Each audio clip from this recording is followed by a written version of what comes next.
Oh, so you can't afford to buy me a present for Christmas this year? I'm beginning to wish that I had rare voice, just because I'm tired of spending more than I should and getting less than I could. It's cheaper than my other phone for sure. I'm beginning to wish that I had rare voice. It's the very best choice. And the happiest thing I'll see are the features that are free. That's why I've got Rare Voice. Isn't it time you upgrade your home phone? Sign up for Rev Voice today, and you can win great weekly prizes and a brand new Honda CR-V from Nassau Motor Company. Get Rev Voice home phone for as low as $14.99 a month. Rejoice this Christmas with Rev Voice. Good evening, Bahamas. You're tuned in to MB12, broadcasting from Cable 12 Studios on Robinson Road. Coming up tonight in news, sports legend Tommy Robinson's home burglarized days after his death.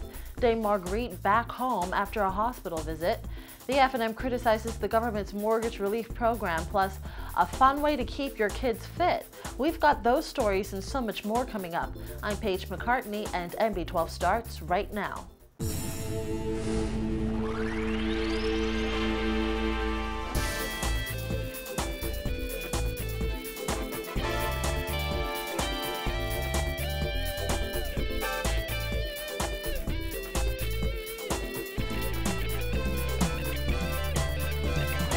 Welcome once again to MB12. Just 3 days after sports legend Thomas A. Robinson died of cancer, thieves broke into his Johnson Road home and stole several of his belongings. Nakia DeVoe spoke with his outraged family today.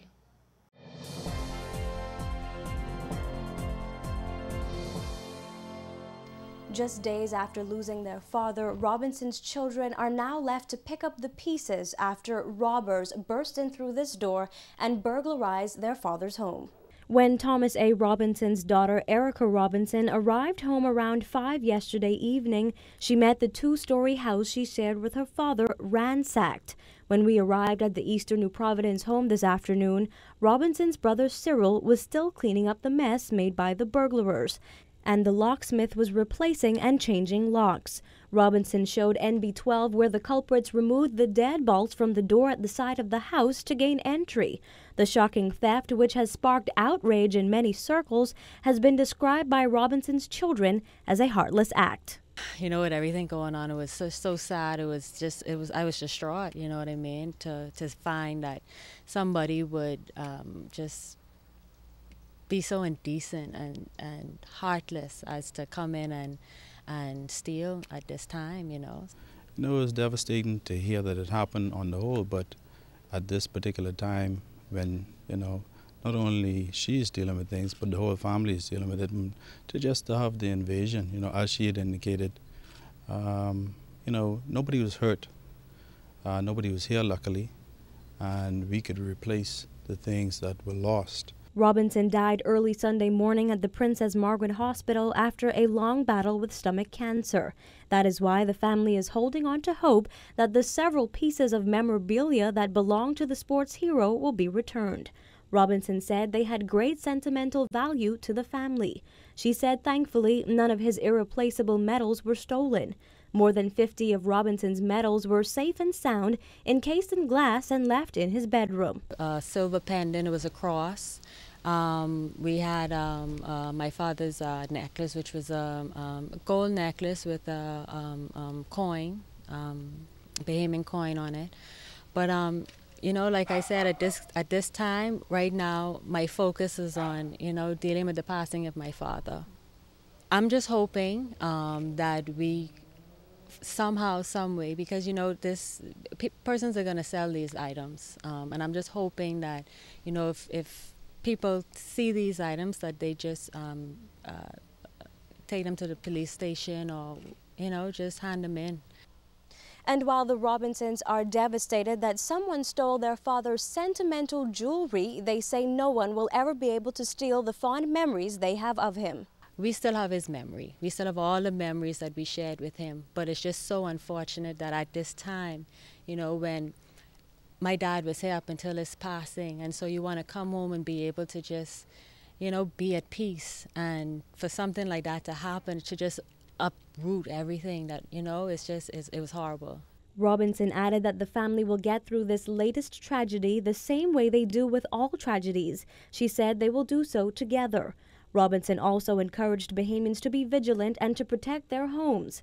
The Robinsons are currently upgrading security in the wake of the robbery and will turn their attention back to mourning their father's death and preparing to bury him. Reporting for NB12, I'm Nakia DeVoe. Well, Dame Marguerite Pindling is said to be stable and in good spirits tonight after being admitted to Princess Margaret Hospital last night. She has undergone a series of tests, including x-rays, a CAT scan, and blood tests since being admitted. Doctors say she experienced a reoccurrence of pancreatitis. Bonnie Toot sat down with one of her physicians and has this report. Dame Marguerite Pindling is said to be resting comfortably here at Princess Margaret Hospital.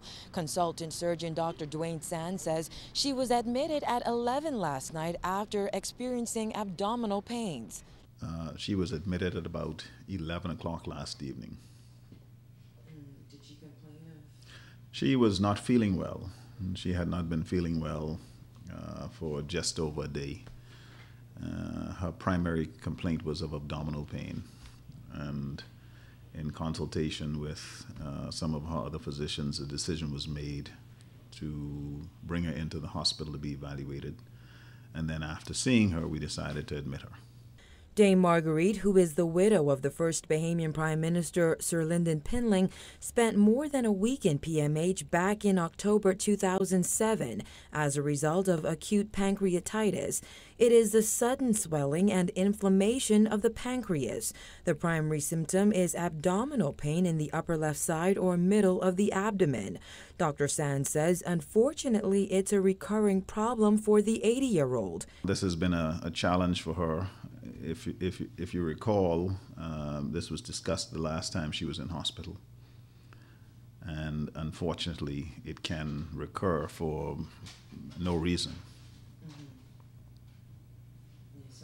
But she has been incredibly well, and because she's so well preserved, I think we can expect that she should bounce back quite quickly.